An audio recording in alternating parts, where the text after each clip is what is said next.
So we are pleased to welcome to the FITSNews studio today the treasurer of the state of South Carolina, Curtis Loftis. You've been in office, Curtis, since 2011, am I correct? That's correct. Inaugurated in 2011. We've gotten a little grayer over those years, you and me, man. And a little heavier. Well, doesn't really lend itself to good health, these jobs. I found that out. That's but right. You look good, man. Well, thank you. you. Really good. The hurricane, which was terrible for everybody else, was a good thing for me because I lost about 10 big oak trees. Then my neighbors lost some. So I've been chopping and splitting and turning it into firewood for the last 3 or 4 months. I was just determined not to let it go. I lost about 35 pounds. Heck yeah, man. I It's know. impressive. So- Impressive. I need to get that regimen going. Yeah, and I've got some I more put it wood. on. I've got some more wood, so come on. Hey, there you go. Well, given everything that you've been going through over the last few months, it's amazing to see you. You look amazing. But I want to talk with you before we get into the current drama, because there's a lot of drama swirling. But before we get into that, I just want to kind of introduce you to our audience and give a little background, who you are, how you got into this crazy world of Palmetto politics. What motivated you when you first ran back in 2010 to seek the treasurer's Well, office? it's funny. You've probably forgotten this. The old treasurer, the treasurer at the time, was not a good treasurer. He was pretty lazy. And I talked to him once about it. So I had some people burning me up about it. I'd been retired for about 10 years. And I was traveling back and forth to Europe, but I wasn't around all that much. But it really bothered me because we're not a rich state. And back then, our balances were so much smaller. Everything was just smaller, and money was tight. And he looked at me one day and said, "You can't beat me. Nobody's ever beat a sitting Republican in a statewide primary." He said that over breakfast at the Palmetto Club. Wow. And It's a gauntlet. well, yeah, that's it. I mean, you get it. Game on, all right? Yeah. And so it was the last minute, which was the perfect way to do it. These people who run for office for 2 or 3 years is crazy. This was 2 weeks before filing date. Mm-hmm. And I said, well, all I got to do is get through June the 5th or whatever the date was. If I beat him, then I'm set. Yeah. And sure enough, it did. He was not a good treasurer, and I was glad to beat him. But he is still not happy about it. And his great friend, Larry Grooms, is not happy about it. A lot of legislative One's from Berkeley balance. County and one's from Dorchester County. They used to ride up here together, and it's been one of those festering things. I might fly hot about something, but 5 minutes later, I've forgotten. Some people burn forever. Yeah. So that's how it happened. And so not only did I beat him in every county, and I beat him in his home precinct. I thought that was going to be a great thing for the state because I thought everybody would get opposition the next year, meaningful opposition. Didn't happen. And since then, we hardly ever have good people running for office. So my experiment kind of failed because we should turn over these offices on a regular basis. Mm-hmm. But nobody runs, I guess, is the biggest problem. And I wanted to bring you that because you were elected in a class with a lot of folks. Transparency was the big buzzword at the time. The Tea Party was in full swing. A lot of the folks that came in with you have wavered on a lot of those beliefs. They've kind of been co-opted by the Columbia Swamp, so to speak.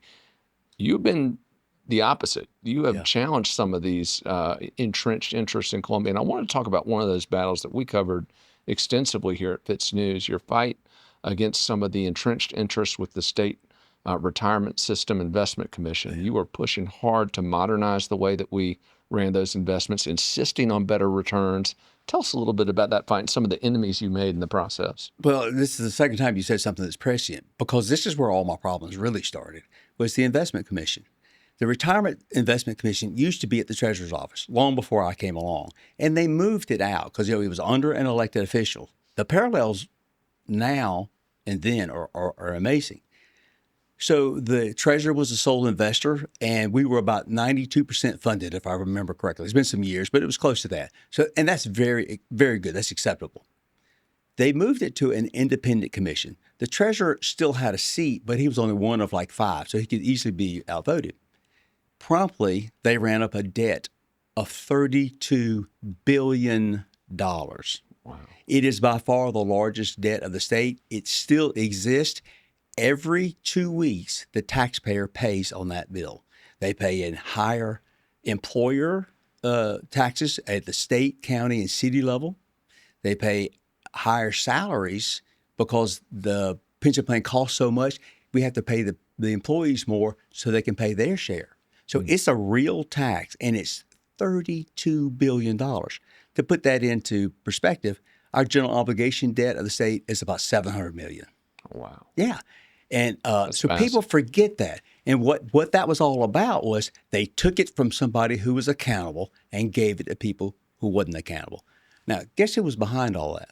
Hmm. Senate Finance. Yes, a former senator, That's very right. powerful former That's senator. right. But Senate Finance. So Mhm. what then happens is I stumbled into this, right? I ran as a businessman. I didn't run as an investor or a banker. I ran as a businessman. Made sure everybody knew that.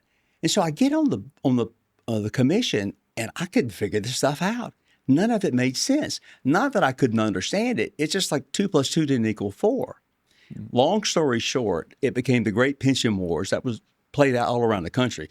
We had big pieces in the New York Times, the Wall Street Journal, Network News, Fox, CNN, all that stuff. And it was because I said, I'm not going to put up with this. And Will, they came after you hard. There were threats, criminal oh, threats. that's right. It was vicious. The worst it was is when I exposed $277 million in fees. Think about that. That's more than $250 million a year that were hidden fees going to Wall Street, Wow, and I got in trouble for it. I would imagine. Now at the It's Investment a lot of Commission, people's. oh yeah, Yeah. at the Investment Commission, the people who were doing all that, not one person got fired, not one person got impeached, not one person was brought before the Senate. I was. Mm. It's all because I've been ratting out fraud, waste, and abuse, and Senate Finance just isn't going to have it. And now that's kind of what we have now. I've been talking about some behind the scenes things about fraud, waste, and abuse. Hadn't made it to the public yet. It will. But I think that's part of this. But the biggest thing is they just want control of the office. They look at it as had Of they your been, office. of the treasurer's office. Had they been in charge of the treasurer's office, they had an appointee. It's appointee. If they had an appointee, nobody would know anything. Mm-hmm. The appointees keep their mouths shut. Yeah. They're making a big salary. If you appoint this job, I don't know, somebody a couple $100,000, and he's got a big staff, they like that job. Oh, yeah. They're not going to say anything wrong. We have an appointed comptroller general now. 1% of the people know who he is. He doesn't do interviews. Nobody knows who he is. We're going to get into how he got his Yeah. job in a minute, but That's exactly what they want. And now they've got an interim state auditor, which is funny because when I came into office, we had a state auditor who I like the guy. It's not his fault, but he had been an interim state auditor for 7 years. Now, who's an interim for 7 years? You keep somebody in interim and you want to be able to fire them in a skinny minute. oh yeah, So the state auditor is working for the elites. The comptroller, appointed comptroller, is working for the elites, and they want the treasurer to work for the elites. So to paraphrase all this into a quote from Donald Trump, they want your money, and I'm in between you and the money. you're the one standing in the way. I'm standing in the way, and I don't care what they say and what they do. I'm not leaving. I'm not letting them get that money. Well, let's talk a little bit about the pressure to oust you now. You mentioned they're after that office, and I agree with you completely. I've been watching this as somebody who worked in the executive branch briefly myself. It is a legislative state. They run the judicial branch. They run the vast majority of the executive branch, and the parts of that branch they don't run, they want to. But before we get into this, I wanted to ask you briefly about there's this missing $1.8 billion. And I will never forget, I was down covering the Murdoch trial 2 years ago, and we had received a tip about the former comptroller, Richard Ekstrom, a Republican independently elected many, many times, and they were discussing a $3.5 billion accounting error. And I said, no, no, no. I texted the person back, you mean 3.5 million, certainly, not 3.5 billion. No, no, no. It turned out actually that error was even larger. Walk us through how all of this started in the Comptroller General's office with this missing money, misappropriated, miscounted. Walk us through how all this started. I knew that there had been some problems in the Comptroller General's office, but every office has problems. Whether you're DJJ or the governor's office or the treasurer's office, you're always going to have problems. That's life. You have a problem and you fix it. That's what life's all about. But we didn't know to what extent they had problems. And so I minded my own business on I think it was a Friday night, and I get a call from Richard Ekstrom saying he's already seen the governor and everybody else, but he wanted to let me know that they would have to restate cash in the year-end report. And that year-end report is a big deal, Nobody cares about it but the industry.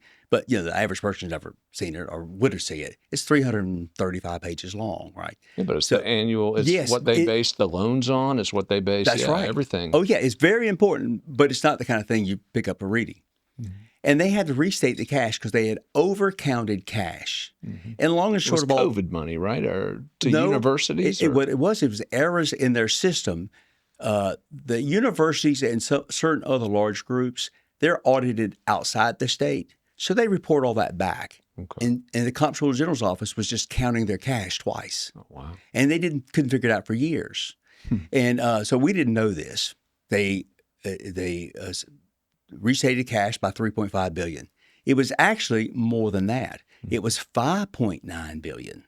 But they made some other changes because there were other errors, and that brought that cash down. So they were able to effectively go from a $5.9 billion to $3.5 billion. But it was actually even more than that. There was another billion for the current year, but you're allowed to make those current year changes without making a big deal out of it. Yeah, but a huge hoot screw, in other words. A huge. Well, part of that was the 1.8. Mm-hmm. And so that's what I learned about the 1.8. I didn't learn about it right then. It was about a month and a half later. Mm-hmm. It came out that the 1.8 was part of this. So staff was telling me all about it. And it came from a conversion of when the Treasurer's Office was being brought on to into the state system, that big $140 million computer system we have. So I got up to snuff on it. And what had happened was we couldn't fit the money of the state into the comptroller's books, and they couldn't fit it in there. So an accommodation was made. This is how I understand it now. And it went into a special account. Everybody knew it was there. I mean, all the staff people, the Comptroller General's office, staff people in my office. An account basically to balance it. Yeah, to balance. Because we know how much cash we have, and that's something you can never forget. And that cash balance, that's never been That's right. Never been. Okay. Yeah, that's right. Which is important when you're talking to the folks looking at that annual report, and when we're going to talk about the SEC in a minute. But that cash balance has never been. And this all gets complicated, so I'm going to take a few liberties just because if you're not careful, everybody's asleep. So what happened was that the Comptroller General and the Treasurer's Office and the State Auditor's Office and SCEAS, which is Department of Administration, and a bunch of contractors. These contractors are making $300 and $400 an hour. So it's not like, we pick people off the street. So a lot of smart people working on this. And they had reached this accommodation about the $1.8 billion, and it balanced the books at the Treasurer's Office, and it also balanced the books at the Comptroller General's office. So we knew it was there somewhere, but we just couldn't figure out where. Mm-hmm. The plan was, as best I understand it, to come back next year and fix it. Or maybe it would take 2 years, but something like that. Well, it just never got done. And I don't know why. There's not enough clear emails and notes and stuff like that to know. But ultimately, whose obligation is it to make sure that the books align? I mean, that to me, that's the job of the accountant. And this is what that's the comptroller, correct? Yeah. And normally we wouldn't even argue about all that. Right. Because the first time I heard about this, I said, well, let's just fix it. And somebody mentioned something about blame. I said, well, there's 4 agencies. Take our 25% and move on. We got to fix this problem. Because your constitutional job is to cut the checks. Yes. To manage the investments. Yeah. Your job is not to balance the books, correct? That's right. That's right. The Treasurer's books are balanced. Mm-hmm. We balance to the bank. Mm-hmm. What happens is, say, our books are this large, and on average, we're between, let's call it $50 billion a night in cash and investment. That's with a B. And then you have the comptroller's books, which are this big, because it includes people we don't bank, like the Ports Authority and universities and stuff. So you can't look at his books and go back to our books and see the same numbers. They've got all these quasi-governmental entities. That's right. So it's very complicated. And what the Senate subcommittee has done is just made it cut and dried. Everything's cut and dried. And it's just not how it works. Mm-hmm. So go back to the story. Once we found out there was a problem, we said, let's fix it. It never occurred to me that we were going to have these kinds of accusations because why would you? It's a computer problem. Mm-hmm. What we find out later on, there was no cash involved. Well, there was a small amount of cash involved, $200 million, but it was already included in the books of the statement of invested. The rest of it was appropriations. Oh, wow. And those are appropriations we don't deal with. Mm-hmm. See, and that's another reason the comptroller's books are so big. He's got budget dollars. Right. We only have real dollars. in our business, we call it folding green cash versus funny money. And it's important that he keeps up with all that because he has to keep up with real cash too. So it's a big job. So all that's kind of moving along. And then Larry Grooms and his subcommittee get involved. And they've criminalized all this. Larry made up this phrase that there was a mysterious bank account with $1.8 billion in it. There was never any thought that that was the case. He just said it, and it made newspapers around the world. A friend of mine sitting in London, who works for the Treasury in London, he's reading this thing, and he's calling me about it. It sparked the SEC inquiry as well. So it's complex. So now you got global negative press. You've got a federal investigation because of that announcement. Right. And the subcommittee goes wild. I mean, it's truly something I've never seen. And I thought I'd seen something. Will, you bring back a lot of memories. I've forgotten about these things, because I put it out of my mind. Senate Finance or their minions have had me invested and I investigated, and I suspect I'm the most investigated person ever in South Carolina state government. They have sent me to the OIG twice. They've sent me to the State Ethics Committee once. They sent me to the SEC once. They sent me to hauled me before the Supreme Court once. They censored me once, and they've had 3 or 4 sets of Senate hearings on me. I sent you the AG once too, I think. That's right. I forgot. Yeah, I used to carry. I don't mean to bring back more bad memories. No, I used to carry it in my wallet so I could remember. And I had a button for a long time, and it said, "I've been censored but not yet flogged." And I'm used to it, so I'm okay with it. I was kind of like Donald Trump before Donald Trump was. If you stand up to the power structure, you're going to get it. But let me tell you, this Larry Grooms committee is something it's different this time a little. Yeah. Senator Leatherman, who you referred to earlier, who used to beat me up on a regular basis. He owned the state. It was his privilege, right? Yeah. But he was a smart man, and he knew what he was doing. Yeah. And when I would step outside the lines and talk about fraud, waste, and abuse, or just lots of times things are just sleazy, right? So they don't really fit into a category good. He would beat me up, and then we'd kind of laugh about it. And we sat across the table from each other on some of these boards and commissions, but got along. But he had rules. He would never put the state's credit at risk. Never. I can't tell you how many times he'd look at me if somebody was out of line and say, "Mr. Treasurer, you could tell them how much we need our good credit rating." Yeah.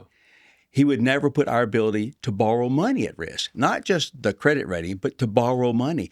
We can't go to the municipal markets like everybody else and just issue debt, and then all these underwriters and the bond people buy their bonds. We can't do that. We have to go to the banks and borrow one-time money. So we're borrowing money. I think we've got $385 million we've got to borrow in May for Clemson and MUSC. Instead of borrowing money for 20 years so they can build these projects, we get money 1 year at a time. So there's real costs to all this. And I'm not saying if anybody thinks that we should be investigated, investigate. Yeah. But it doesn't have to be on the front page of the paper. There are rules and regulations that allow this to be done not at the front page of the paper. You keep appropriate records. You can invite the press in, embargo it until the story's over. There's lots of video, the whole thing, put the video up later on. Well, I want to ask you about the folks who are investigating you right now. But before that, I did want to ask you a little bit more about this $1.8 billion because there was a huge report that was commissioned by the South Carolina Department of Administration under the governor earlier this year. That report found a lot of things wrong. But what I found interesting in reading that report was most of the recommendations to fix the things that were wrong were exclusively tied to the Comptroller General's office, nearly 24 of those recommendations. There's really only one that was tied to yours, and I think correct me if I'm wrong, I think it had to do with better communication with their office. Yeah. But that report came out earlier this year. There have been conflicting reports since then. But let me ask you this question. With so much onus on the Comptroller General position and so much questions being asked about his role in this process, why are they not hauling him in front of this witch hunt instead of you? He's the beloved one. I can't say any more. He is treated completely differently. When he wasn't there at the time, but he and his office have worked hand in glove with Larry Grooms. I know this. I can prove this. It's not just me making this up. And they've weaponized that office against us. So I'm an elected official, and that office of unelected people have been weaponized, and they're sending information to grooms. Now, when I send information to grooms, I have to swear it in. I mean, you may have at the last meeting, we gave them a 350-page report, and Goldfinch said, "Do you swear this in?" Yes, yes. And we had some talk because I never had to actually swear a document in before, and it had to testify that it was the truth, the whole truth, nothing but the truth. See, they don't say that about their documents, and they don't say that about all the information sent to them from other sources. Now, but let's talk about this Gaines guy for a minute, the current interim comptroller, not elected. He was appointed by Governor McMaster, 2 years ago. And the reason he got his job is that the candidate that the legislature had put forward, particularly the House, Kirkman Finley, former lawmaker, I think would have been a great choice. He's been in this studio several times before, a great financial mind, really focuses on the bottom line. Somebody like that, I think, was dangerous to them. And so the Senate blocked his appointment by basically refusing to schedule a vote.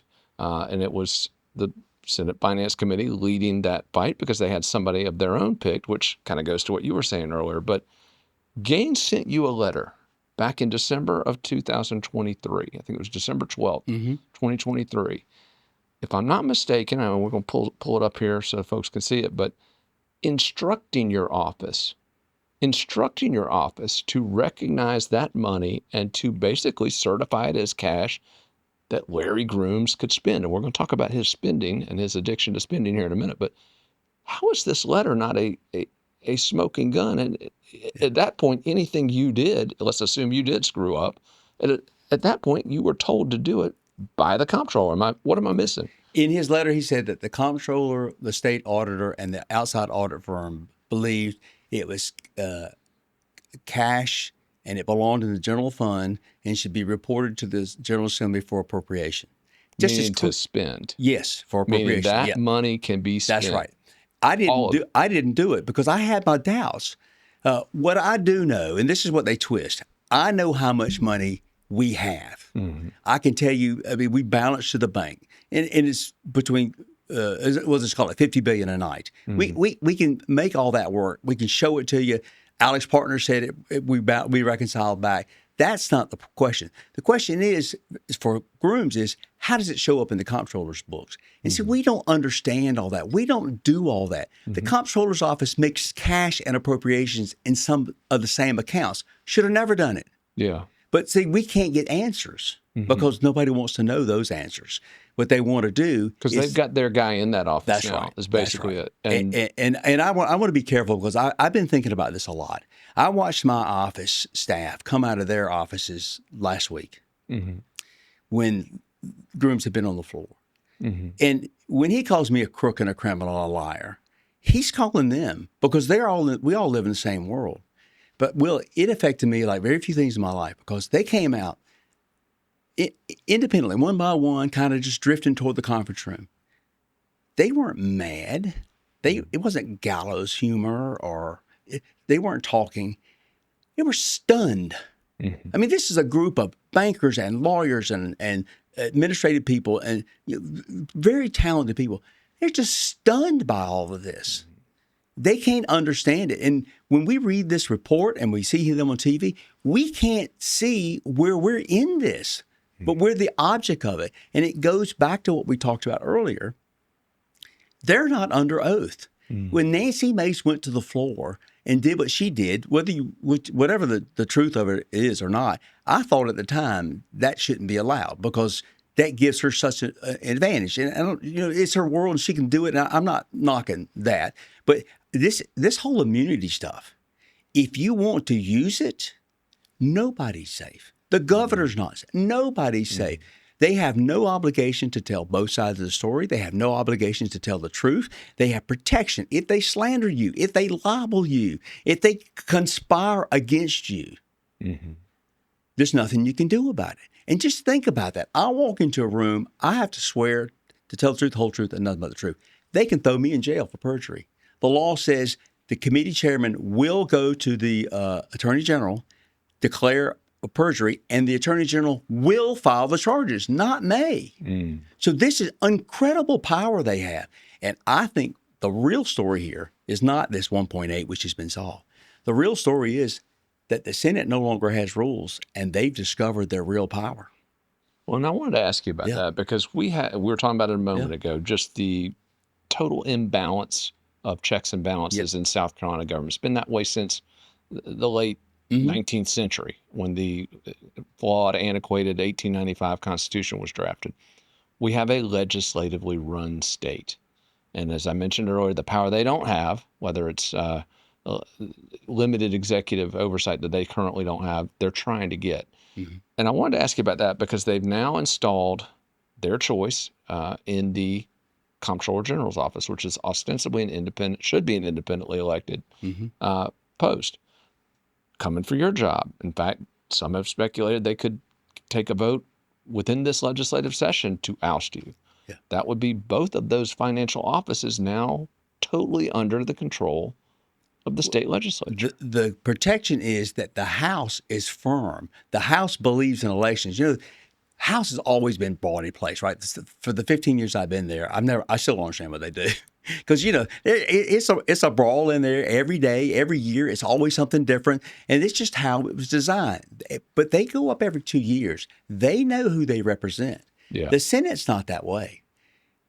Good people get elected to the Senate. And after 4 years, you don't know those people anymore. Because it's a different world. And it comes back from this Jeffersonian decorum they have. They can't question each other. They always have to, the honorable senator for so-and-so. And, they ask all these questions. I don't want to put too fine a point on it. They've treated me like dirt. In these hearings, Larry looks at me and says, "You're a liar." He called me treasonous. Well, let's talk about He him almost for a threw moment. my lawyer out of the room because the lawyer stood up and tried to talk to him.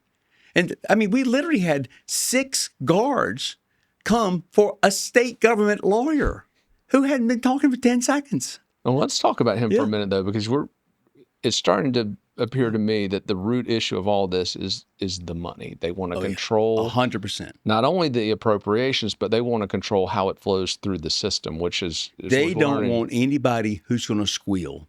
Yeah. And when I see things that are not right, I squeal because I'm not confused. I know who I work for. I work for the same people you work for. I work for the people who live down the street. They work for the elites. They work for themselves. They don't have any idea what goes on in this state. But when I go out and around, nobody cares about this story. Nobody. Because once they find out there's no missing money, it's accounting. Who cares? Fix it. But they want to drive me from office. They don't care about me. They'll treat me like anything they have to do to get rid of me because they want the money. And if you think about it, they'll have 2 years of an appointed comptroller, 2 years of an appointed treasurer, and 2 years of an appointed auditor. It's like you can clean up you can clean up a lot of books. Well, let's talk about Larry Grooms for a moment here. This is a guy who's run for multiple higher offices for Congress, claims to be a fiscal conservative, but just this past month, a report came out from the Club for Growth Foundation. They were reviewing the fiscal free market grades of the senators and state representatives. No one got a worse score than Larry Grooms. And I believe it was like 20%, just an awful number. This guy's a big government liberal what am I missing here? Again, I go back, what am I missing on this guy? It's amazing. They want to hold me responsible for things I didn't know about. He's the chairman of Senate Transportation, Highways, and the ports. Do you know how many complaints I get? I promise you, I bet you $1,000. You pick the group, I'll go speak to them, and the first question is about the roads. The second one will be about the ports. Now, I've lost the ports a little bit. I hadn't kept up on them, but isn't the Leatherman terminal losing money every month? They were the subject and that's of after a we union. paid. That's after we paid cash. They took general fund cash and built a terminal for the Ports Authority. Now, why would you do that? The people have, and I think this is one of the problems I have, because I've talked about it a little bit and not enough. I'm going to talk about it more. Is the amount of money that was sent to the ports is not really known. And I'm going to get that number before it's all over with. I've got a bunch of that information. You have to go through it. But it was flowing around all sorts of ways through different agencies. It was it was everywhere. Now, there's some powerful interests down there. Bill Stern, and that's one of the biggest donors. Remember 2008 and 9 when state government was reducing force of employees. They were firing employees. They were not hiring new people. They were going into bank accounts to take cash because we needed it all. There was 100. I've got the number wrong a little bit, but let's just call it $150 million. Might have been 170, or might have been 130. $150 million sitting at the treasurer's office and the Ports Access Road. We were firing state employees, but we had $150 million sitting in a fund that wasn't going to be used for another 5 or 8 years. I mean, this is what goes on behind state government, and they don't like us talking about it. Now, I say it was sitting at the treasurer's office. All money sits at the treasurer's office. This is something Grooms can't get to understand. All the money sits with us, but I don't have budgetary authority over it. They're like the 1.8. They say it's in the exclusive control of the treasurer's office. I can't spend money out of that. It's a pass-through account, and that money sits there. It sits there is an E-160, which is the treasurer's office, just like the big reserve funds, the hundreds and hundreds of millions of dollars, probably $1 billion altogether. We don't write checks out of them. We protect them. We custody them. We invest the funds, and then when the General Assembly sends us a appropriation, actually they send it to the comptroller. Comptroller gives us a warrant, and then we pay it. So they made this thing like, oh, it's your fund. No, all the funds belong to the Comptroller General. Funds in the county sense. And then all the money belongs to us. If you remember that, you got it all. But they make me responsible for the accounting. And that's how all this works. That's the magic trick. Yeah. So as this process moves forward, obviously you got a huge fight ahead of you. Of course. There's this investigation looming in the background with the federal inquiry. How does all of this end for the state, and how does it end for you? It ends terribly. I mean, I could see if somebody said, well, this Kurt's trying to take care of himself. No, if all it took was to make this go away is for me to go away, I was retired for 10 years before. I thought I'd spend 1, maybe 2 terms. I didn't mean to stay as long as I have. But there were certain things that happened.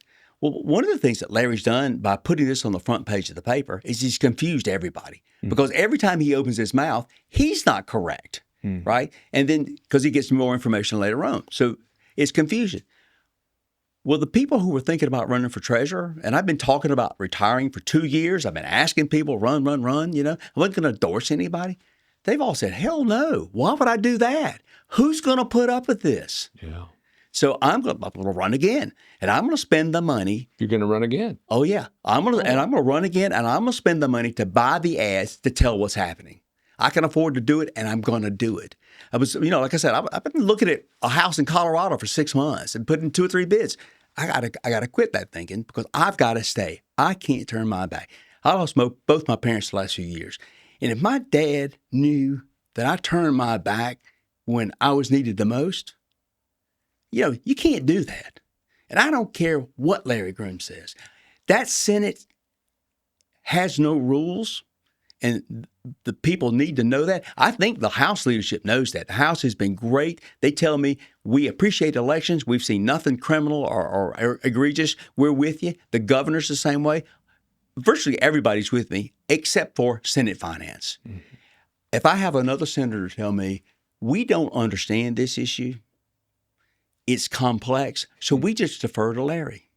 And that's what's happened. It's a small group of people have set the whole thing going, and everybody's afraid to say something because it's Senate Finance. They can take the roads and bridges or whatever your dorm, your college needs a new dorm. They run the budget. They run the Absolutely. budget. They give SLED their budget. They give the Inspector General their budget. They give the Attorney General his budget. Buys a lot of favors, doesn't it? Oh yeah. So it's uphill battle, but we're in the right. Mm-hmm. I mean, I was reading our audits for the last couple of years. They're in great shape. Yeah, there are no complaints except for Senate Finance. And when you read this report, it's mind-boggling. Mm-hmm. Again, they write it because they don't have to swear to it.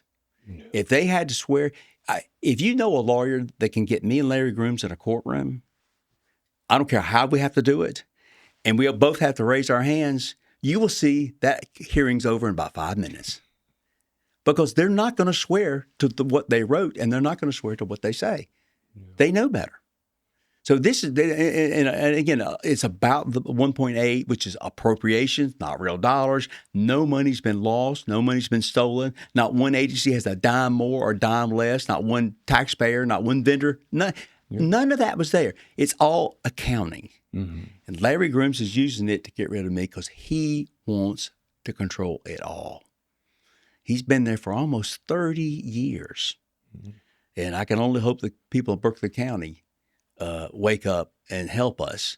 I've won Berkeley County 4 times. Yeah. And I expect to win it the 5th time. You know, I shouldn't say expect because you got to go earn your votes. But I'm going to be down there Saturday, I think it is, because we've got to talk. This is fundamentally. I mean, there's some big issues out there now, but when you look at one of the chambers, not the House. I mean, the House has been great on these kinds of issues for me because they just understand the voters have spoken. Yeah. But the Senate is a different beast. You know, they want the superintendent of education to be appointed. They want the comptroller and the treasurer. Before it's all the way, they want to appoint the House of Representatives. You know, why not? Well, you mentioned your race, and great to hear you're running again. That's news, breaking some news on the show. But also, in addition to that, one of your lead antagonists in the Senate, Stephen Goldfinch, word is he is eyeing the Attorney General's office. So you may have another race to get involved in there, Mr. Treasurer. That if Stephen Goldfinch gets close to that Attorney General's office, we will all pay a price. I've watched him. He would hold up documents and say, "This shows that you knew about that 1.8," and he'll start reading a document. And I'll say, "What is that?" Because they won't show me the documents, right? Yeah. I mean, you can't believe what a kangaroo court this is. It's like Venezuela, Castro, someplace. They have no obligation to me whatsoever. So, and I'll say, "Am I on that email? Is that an email?" "Yeah." "Am I on that email?" He won't answer. And I'll ask me 2 or 3 times after he's made his point, and then he smiles and he puts it down. Well, it was exhibit number 51. It was the one that was supposed to say, "I knew." We've read that document 50 times. It doesn't say anything like that. It's not even close to that. So again, none of this would hold up in a real court or a real tribunal even. It's just in a subcommittee where you don't have to swear to the truth. And I hate to keep going back to that, but just think about it. I think about like the Post and Courier, who's kept the story alive. Do you think the editor of the Post and Courier would go sit in front of 6 people, he swear to tell the truth, and none of them have to tell the truth, and stay there for 6.5 hours, where they don't have to tell you what they want to talk about, they don't have to show you evidence, and they don't have to tell the truth? It's a star chamber. Oh yeah. But you think that editor would do that? Of course not. The editor of and FITSNews would they do make that. fun of me because I get aggravated with them. I'm a passionate guy, you know that, about certain things. But I'm going to protect the money of the state. I swore that I would, and they're not going to keep me from it. They're going to drag and scream out of that, drag me kicking and screaming out of there because I swore an oath. And I know what it means. And I also know what it means not to have money. I know what it means to live in some far-flung county where you don't have services and you need as much as you can from the state. And we don't treat that right, those people right, when we let special interests rule the day. And what Donald Trump is facing in D.C. is 1,000 times worse than what I have, but it's the same. It's the same deep state, special interest people. They run the show, and the rest of us do the best we can to keep it intact. And I'm just so thankful that the governor and the House are in line and helping because it's not easy. You know what it's like. You know what goes on behind closed doors. I am sure that the Senate has lobbied them and lobbied them carefully, but they've stood. You know, and Merle told me, he said, "I understand what elections are." Yeah, just think about that. That's exactly the problem we have in D.C. It's right here. You have submitted your name to the voters so many times over the last 4 times. Yeah. I can't believe it. So once more into the breach, Yeah, my friend. and it's going to be an expensive race because I've got one last story to tell. Yeah. And I'm going to tell this story, you know, and I'm going to tell it on the airwaves. I'm going to buy the time. I'm not going to be filtered because people know when you're telling the truth. It's, you know this whole thing about candidates going to sit down with Rogan and all. People can look at you and tell that and know if you're telling the truth. That God gave us all discernment. We just have to put ourselves out there. And in these committee hearings, there's nothing to be learned there, except for if they're allowed to keep this up, nobody is safe. Nobody's safe. if you're the subcommittee chairman of one of these hearings, you're the most powerful guy in the state because there's nothing they can't do. I mean, think about that. Mr. Treasurer, thank you, sir. Thank you for having me. Appreciate Good you seeing taking you. the time. Absolutely. Come back. We see each other once every 5 years, whether we need to or not. I know. Well, it sounds like we're going to be seeing a lot more of you on the campaign trail. But, That's right. That's right. I'm excited about it. You remember the little Kurtmobile motorhome that I had? I do, man. It's old school. I went and bought one just like it. It's 25 years old. Flew to D.C., picked it up in the parking lot at the airport there, and brought it home. I'm going to get it lettered out. We're starting over. Okay, we'll be there. Thank you. Thank you very much.